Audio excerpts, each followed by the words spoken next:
What's up, guys? Bob here from the Gamers Haven, host of the Spokane Spring Open, May 17th and 18th in lovely Spokane, Washington. We'll be hosting Warhammer 40,000, Warhammer Age of Sigmar. Both of those are golden ticket events for the World Championship. We're going to be doing a Horus Heresy narrative event. Also, Marvel Crisis Protocol. We've got Conquest Last Argument of Kings. We've got Battletech Alpha Strike, as well as Blood Bowl. And today what I wanted to talk about real fast was I'm building a couple of new narrative tables. This one's going to be for for Horus Heresy at the Spring Open, but it'll be able to run 40K as well.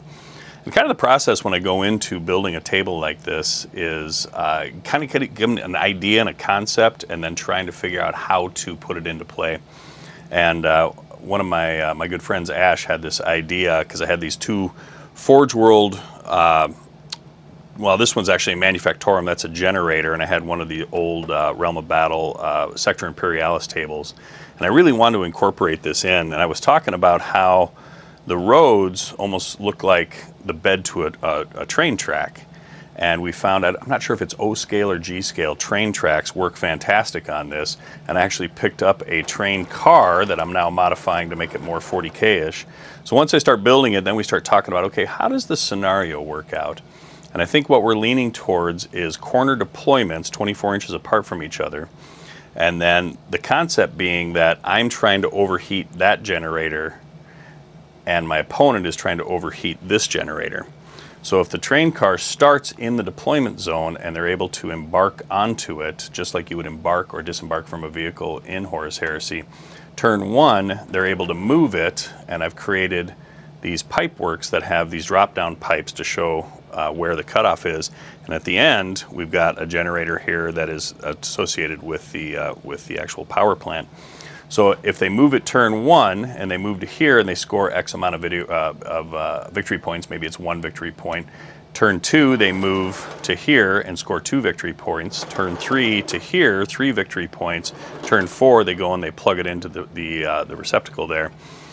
Well, every turn in the shooting phase, whether we'd played with the idea of a beam effect that's getting stronger and stronger as it's heating up the generator and overpowering it, just that runs down the tracks here to indicate like the power coupling between the two. But I think we're leaning more towards, as a shooting attack after they move to here, everything that's on this base takes like a strength 5 AP 4 hit. And then turn two, they move to here, everything on this base takes like a strength 7 AP 3 hit, a strength 9 AP 2 hit, a strength 10 AP 1 hit. And then we have to try to build in, okay, well, why would somebody even stay there?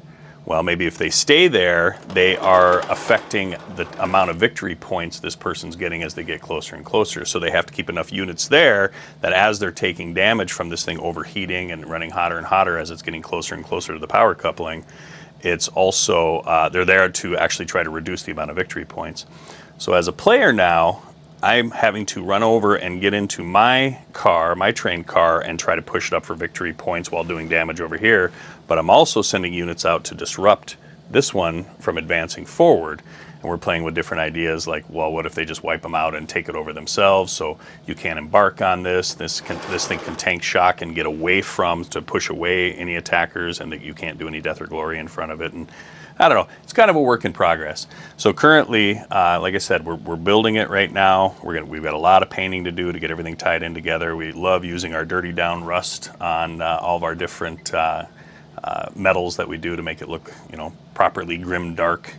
And we'll get this one finished up. This will be a new table for the Horus Heresy event at the Spokane Spring Open.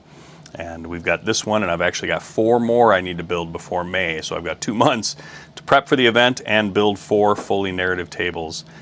And we'll get there. We always do. One of the things I'm the most excited about this is I've never had a table that moves. So I've got actually an interactive table that this train track's going to move as it goes down.